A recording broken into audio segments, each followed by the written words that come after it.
Let's get to some other big stories or some of the biggest transfers from college football. We'll start with my my favorite team because we've got transfer coming out of there. Dillon Gabriel, who was at Oklahoma for 2 years, now goes to Oregon. He's basically the next Bo Nix, who's going to make the NFL potentially at starting as a rookie at 26 years old. But that team is stacked, and I know that they've also got another quarterback there. So they're going to have a quarterback battle. Does Dillon Gabriel, the other quarterback, win out? What does that situation look like for Oregon? Because I know everybody's been high on them this offseason. Certainly. So Oregon is my favorite to win the Big Ten this year. I am buying into the Oregon hype. I think Dylan Gabriel is going to take a step up this year. He was a really, really good quarterback for Oklahoma, had a couple flaws, but I think he has the experience and the development under head coach Dan Lanning that Shout out will Partner pay the South. bills. Yeah, shout out to South. That's awesome that Lanning made a name for himself.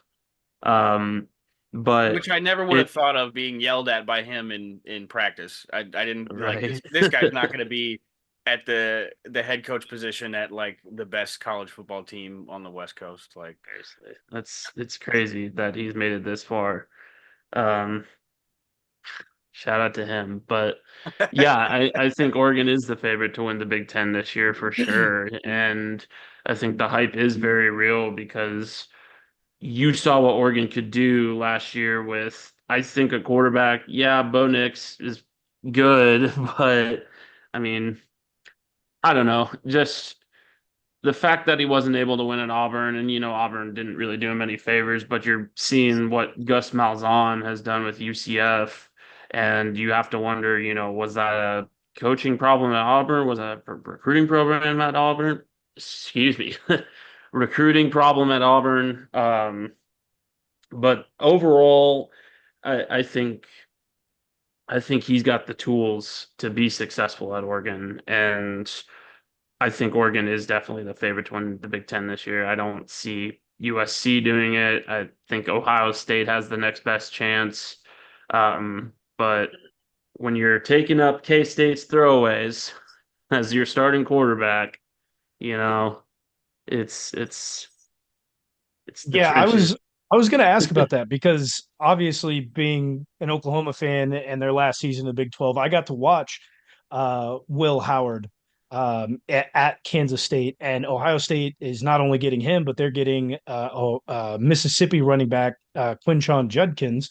Yep. Those two are going to make a dynamic force in the Big Ten. Will Howard, realistically, I don't know if he ever had the opportunity at Kansas State, given the weapons that he. I mean, they're not Ohio State. They're not Oregon. They're not getting these big name players. It's usually a 3 star is about the highest that they're going to get. And I Right. thought Will Howard did really well with what he had. And I think being replaced by Avery Johnson was maybe more of just a scheme fit versus actually what can you do because he didn't have anyone Yep. to throw to, so they needed to run a lot. So what makes you put Oregon over Ohio State for the Big Ten, knowing kind of that little bit of background that you have on Kansas State? So don't get me wrong. I did like Will Howard. I think he had some accuracy issues for sure. And he's going to be better than Kyle McCord. I mean, Kyle McCord was fine, but he obviously couldn't get the job done against Michigan and these other big games. I think it also comes down to Ryan Day and him kind of struggling to win those big games at Ohio State. He's won against Notre Dame, and that was all well and good, but like I think when it comes to Ohio State, not only are you worried about making the college football playoff and winning the national championship, but obviously you have the biggest rivalry in college football in Michigan versus Ohio State, and Ryan Day has not been able to win that consistently. So I think a lot of people are kind of overlooking the fact that he's potentially on the hot seat this year. which could, provide some motivation. But should Ohio State not gain any momentum this year with a fairly tough schedule, it's going to be interesting to see what they do with Ryan Day.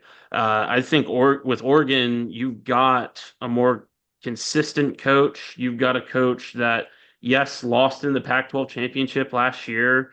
Yes, kind of had some issues winning big games himself, but you beat USC. You beat you beat the snot out of Colorado. That was big TV time game. And got to talk shit Um, to Deion Sanders. Good. yeah. Very Oh good. yeah. Yeah. Just yeah. I mean, I like Dan Lanning. I think he's going to be a very, very good coach. And I'm not just saying that because he's a Park Hill South guy, but I Which really like him and the way he develops players. Really like what he did with Bo Nix. Really brought him out of his shell. I mean, Obviously, look what he developed us into, like exactly, yeah. Look at us talking ball. Who would have thought? But yeah, I still just cut corners, Dan. I still cut corners. yeah. I still don't get off the ball too well. I Hey. haven't done it in a few years, but Oh shit. That's even but funnier if you any of our friends listening to this, that's even funnier for you guys, by the way. yeah. Oh yeah.